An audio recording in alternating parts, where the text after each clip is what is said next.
We continue through the Saxon poets, Vīta Carolī Liber,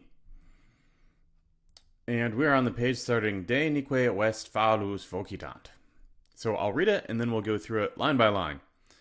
Dēnique Westfalos vocitant in parte manentes, o cidua, quorum non longe terminus amne, a reno distat, regionem solis adorum, in habitabant osteriudi, quos nomine quidam, Westfalos alio vocitant, con finia quorum, infestant, coniuncta suis gens, per fida sclavi.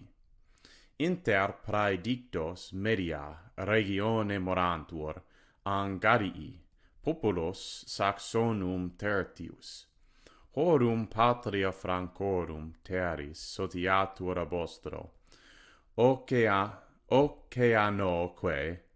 quia dim conjugiter ex Aquilone.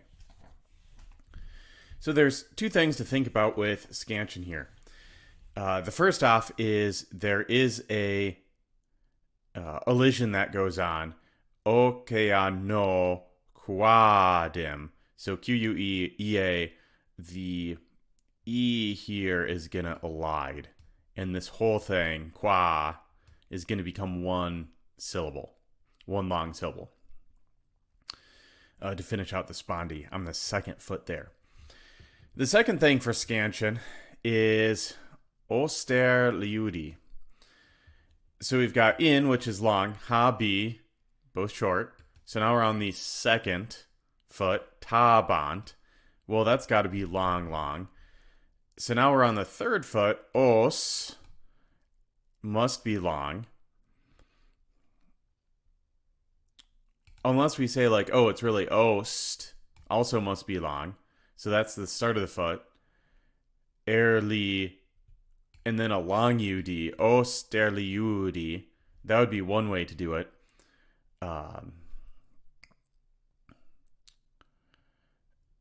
The other, of course, would be osterliudi.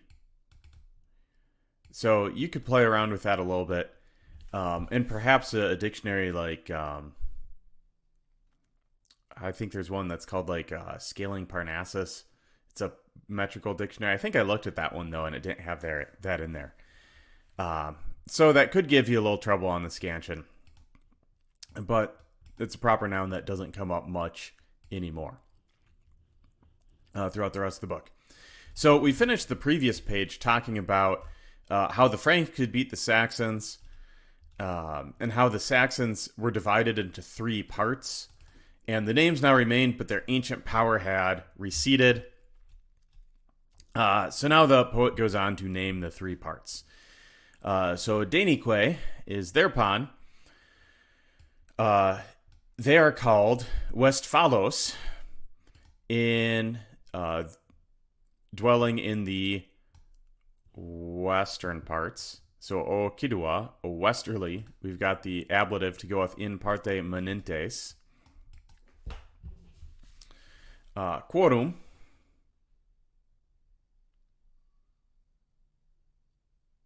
and I guess you could put a macron over Westfalos.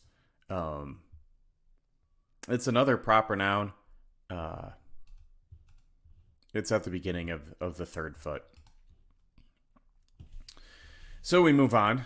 Of whom the terminus, of whom the border stands. So it's their border.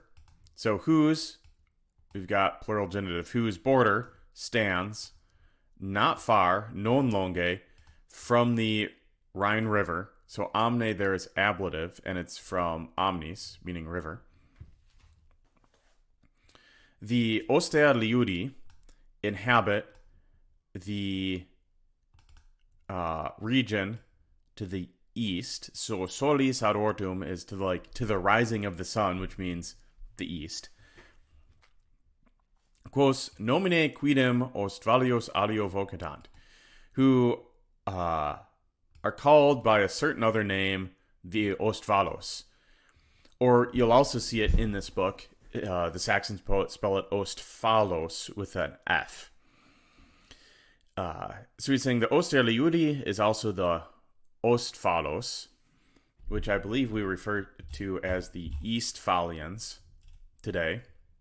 So modern spellings, Westphalia, Ingria, Eastphalia. Well, let's talk about the Ingria here. Well, we'll get to them. So they're sometimes called by a certain name the Ostphalos, confinia quorum, so whose confines,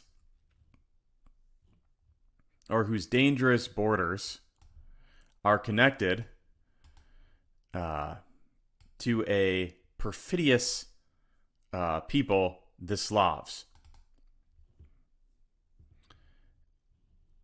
You could also, I think I like the gloss I put down here better, whose boundaries, the Slavs, a perfidious people joined to them, makes dangerous. So we've got infestant from infestade, which you could translate directly as they infest, or you could say it's, well, they make dangerous. So the Eastphalians are close to the Slavs, and about 10 years from now, within the narrative, Charlemagne's going to have some interaction with the Slavs. Inter praedictus media regione morantur.